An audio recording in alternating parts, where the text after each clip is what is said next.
can see it when you look out your window or when you turn on your television. You can feel it when you go to work, when you go to church, when you pay your taxes. It is the world that has been pulled over your eyes to blind you from the truth. What truth?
You might have heard that life is kind of how you look at it.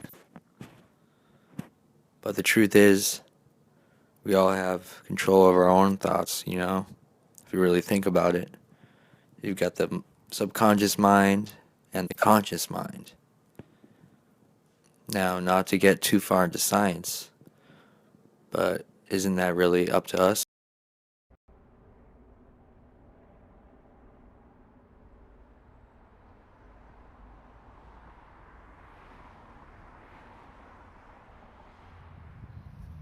Thanks for stopping by my channel. I really appreciate it.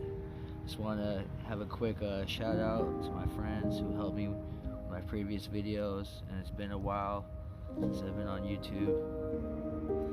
And another shout out to my friends and former classmates at Playhouse West. This will feel a little weird.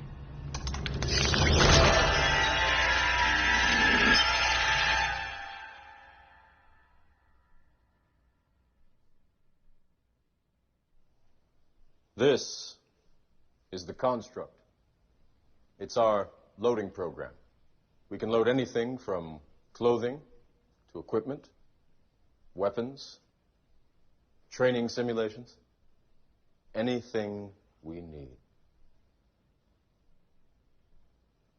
Right now, we're inside a computer program? Is it really so hard to believe? Your clothes are different, the plugs in your arms and head are gone. Your hair has changed. Your appearance now is what we call residual self-image. It is the mental projection of your digital self. This isn't real. What is real? How do you define real? If you're talking about what you can feel, what you can smell, what you can taste and see, then real is simply electrical signals interpreted by your brain. This is the world that you know. The world as it was at the end of the 20th century. It exists now only as part of a neural interactive simulation that we call the Matrix.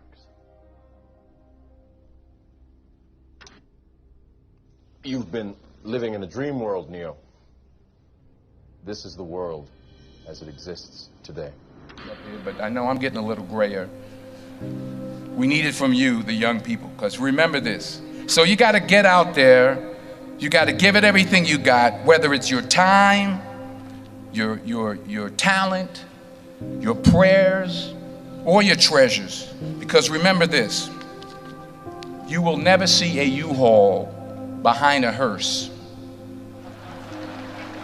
I'll say it again. You will never see a U-Haul behind a hearse. You can't take it with you. The Egyptians tried it, and all they got was robbed. So the question is, what are you going to do with what you have? I'm not talking about how much you have.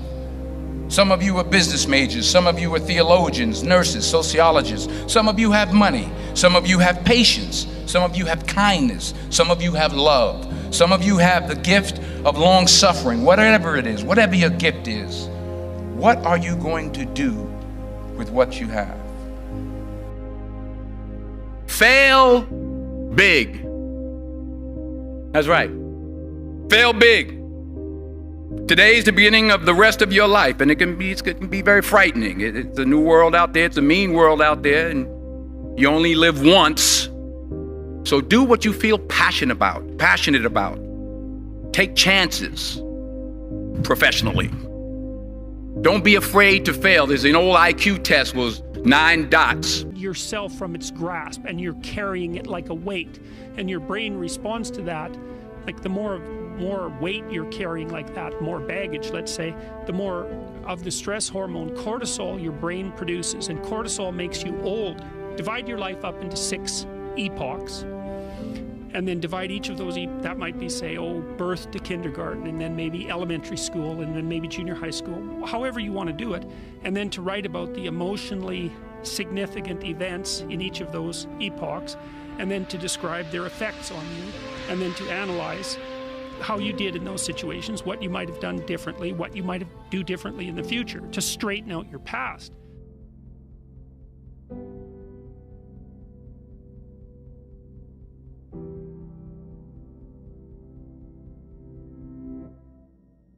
If you're thinking about your past, what it means is you haven't analyzed the causal chains. Because you might say, well, why do you remember your past? Well, you might say, well, it's in order to have an objective, record of the past. It's like it has nothing to do with that. There's only one reason you remember the past, and that's to be prepared for the future. That's why you remember the past. And so what you're supposed to do is take the past and extract out from it wisdom. And wisdom is the ability to avoid stumbling blindly into ditches. Here's a time in my past I stumbled blindly into this horrible ditch and terrible things happened to me.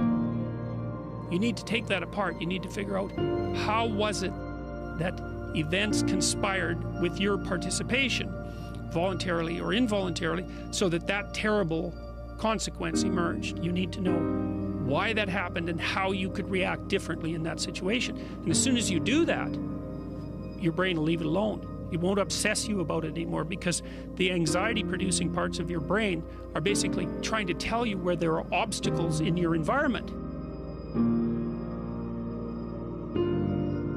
Don't go there, there's fire.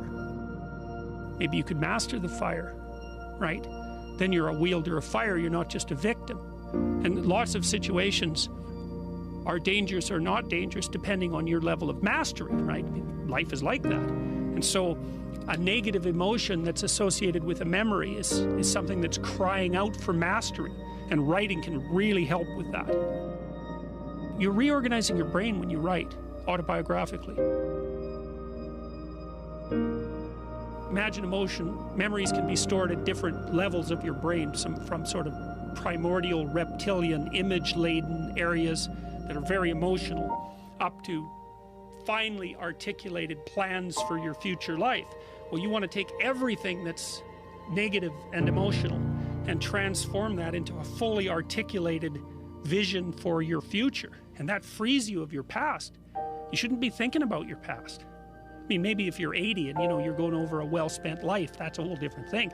But if you're 30, 35, or 20, and most of the time you're thinking about your past, it's like your Thanks soul for watching. is trapped back. Till next time, stay positive. You need to free it through investigation.